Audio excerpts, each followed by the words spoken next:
Hey guys, कैसी हो आप सब। तो आज मैं आप सभी के लिए एक इमोशनल लेस्बियन स्टोरी लेके आई हूँ। तो बेसिकली इस स्टोरी में दो लड़कियां हैं जो कि लेस्बियन है और पहले तो ये दोनों दोस्त बनती है, बाद में इन दोनों को एक दूसरे से प्यार हो जाता है, लेकिन इन दोनों का जो प्यार है उसको नजर लग जाती है और ये दोनों एक गलत कदम उठा लेते हैं। ये गलत कदम क्या है वो हम वीडियो में आगे देखेंगे। वीडियो स्टार्ट करने से पहले अगर आप मेरे चैनल पे पहली बार आए हो तो प्लीज यार जल्दी से मेरे चैनल को सब्सक्राइब कर लो। तो कहानी शुरू करते हैं। कहानी शुरू होती है दो लड़कियों से, जिसमें एक का नाम है शायरा और दूसरी का नाम है नैना। ये दोनों कॉलेज में पढ़ते थे और इन दोनों का जो कॉलेज है उसमें कैंटीन नहीं थी। तो शायरा नैना से कहती है कि तू आज टिफिन में क्या लेके आई है। तो नैना उसे कहती है कि मैं वही लेके आई हूँ जो तुझे पसंद है। तो फिर शायरा उसे कहती है कि तू परवल की सब्जी लेके आई है। तो नैना उसे कहती है कि हाँ। ये सुन के शायरा बहुत खुश होती है क्योंकि उसे परवल की सब्जी बहुत पसंद थी। और मैं आपको यहाँ पे बता दूं कि नैना को परवल की सब्जी बिल्कुल भी पसंद नहीं थी। वो तो सिर्फ शायरा के लिए बना के लाती थी। पता है क्यों? क्योंकि वो शायरा को बहुत पसंद करती थी। नैना शायरा को मन ही मन बहुत पसंद करती थी, लेकिन वो उससे कभी कह नहीं पाई क्योंकि नैना बहुत फट्टू किस्म की इंसान थी। नैना को ये लगता था कि अगर उसने शायरा को प्रपोज किया तो वो शायद उससे दोस्ती भी ना रखे। इन दोनों का जो दोस्ती का सिलसिला है वो चल ही रहा था कि तभी एक दिन ऐसा आता है कि शायरा का एक्सीडेंट हो जाता है। एक्सीडेंट में शायरा को ज्यादा कुछ नहीं होता, बस उसके पैर में फ्रैक्चर हो जाता है, जिस वजह से वो 6 महीने तक कॉलेज नहीं जा पाती। नैना को ये देख के बहुत बुरा लगता है। वो रोज शायरा के घर जाती थी, उसके लिए परवल की सब्जी लेके। वो शायरा का बहुत अच्छे से ख्याल रखती थी, उसकी बहुत सेवा करती थी। नैना जब शायरा की इतनी केयर कर रही थी तभी शायरा की माँ एक बार कमरे में आ जाती है और वो उसकी इतनी केयर करते हुए देख के वो समझ नहीं पाती कि आज के जमाने में भी ऐसे दोस्त होते हैं। शायरा की माँ शायरा को कहती है कि तुम बहुत लकी हो कि ये तुम्हारी दोस्त है।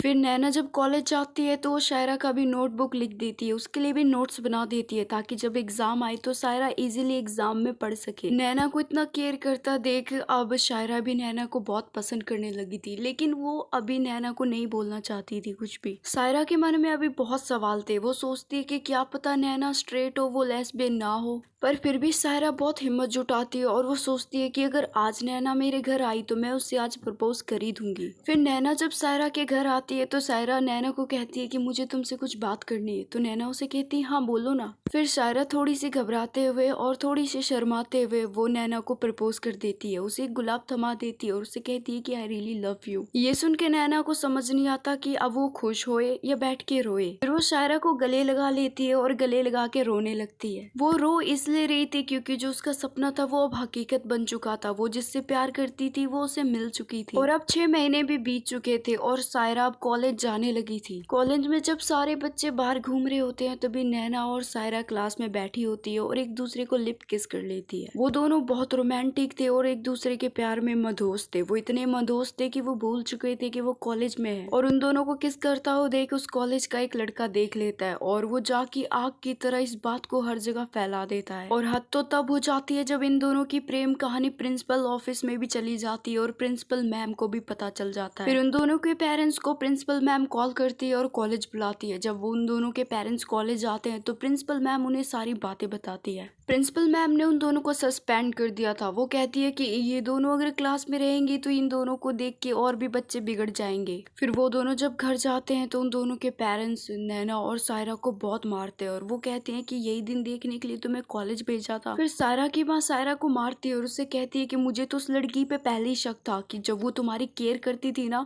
मुझे उसकी आंखों में तुम्हारे लिए प्यार दिखा था, लेकिन मैंने इग्नोर किया था। लेकिन मुझे पता नहीं था कि जो मैं सोच रही हूँ वो सच है। और दूसरी तरफ नैना के पेरेंट्स भी नैना पे बहुत अत्याचार करते हैं और उससे कहते हैं कि बस बहुत हो गया तेरा कॉलेज, अब सीधा तेरी शादी होगी। शायरा के पेरेंट्स थोड़े से रिच थे, इसलिए वो दिल्ली से बैंगलोर चले जाते हैं और वहाँ पे शिफ्ट हो जाते हैं और शायरा को वहीं पे पढ़ाई करने के लिए बोलते हैं। और शायरा ना चाहते हुए भी वहीं पढ़ाई करती है और वो वहीं पे बस जाती है, लेकिन वो अभी भी नैना से छुप छुप के बातें करती थी। फिर नैना उसे एक दिन कॉल करती है और उसे कहती है कि मेरे पापा ने मेरी शादी फिक्स कर दी है। ये सुन के शायरा को ऐसा लगता है जैसे मानो उससे किसी ने सब कुछ छीन लिया हो। फिर शायरा रोते हुए नैना से कहती है कि प्लीज तुम किसी से भी शादी मत करना, मुझे थोड़ा सा समय दे दो, मैं वापस दिल्ली आऊंगी और तुम्हें अपने साथ लेके आऊंगी। तो नैना भी रोते हुए उससे कहती है कि मेरे हाथ में कुछ भी नहीं है, मैं कुछ भी नहीं कर सकती। फिर कुछ दिनों के बाद नैना की शादी एक एक लड़के के साथ हो जाती है और उसकी लाइफ नॉर्मल हो जाती है जैसे कि कुछ हुआ ही नहीं था। और उधर दूसरी तरफ सायरा बिल्कुल डिप्रेशन में चली गई थी और सायरा अभी इस सदमे से बाहर ही नहीं निकल पाई कि उसने नैना को खो दिया और नैना की शादी किसी और से हो गई है। सायरा मन ही मन बहुत घुट रही थी, अब उसे जीने की एक भी उम्मीद नहीं दिखाई दे रही थी। फिर सायरा सोचती है कि अब मेरे पास जीने की एक भी वजह नहीं है तो मुझे सुसाइड कर लेना चाहिए। फिर वो सोचती है कि सुसाइड करने से पहले एक बार नैना से बात कर लेनी चाहिए। फिर वो नैना को कॉल करती है लेकिन नैना कॉल नहीं उठाती। फिर वो दोबारा कॉल करती है तो नैना कॉल उठा लेती है। फिर सायरा रोते हुए नैना से कहती है कि तुम कैसी हो, तो नैना भी रोते हुए उससे कहती है कि मैं ठीक हूँ। फिर सायरा उसे कहती है कि तुम छोड़ दो ना उसे, तुम आ जाओ ना मेरे पास।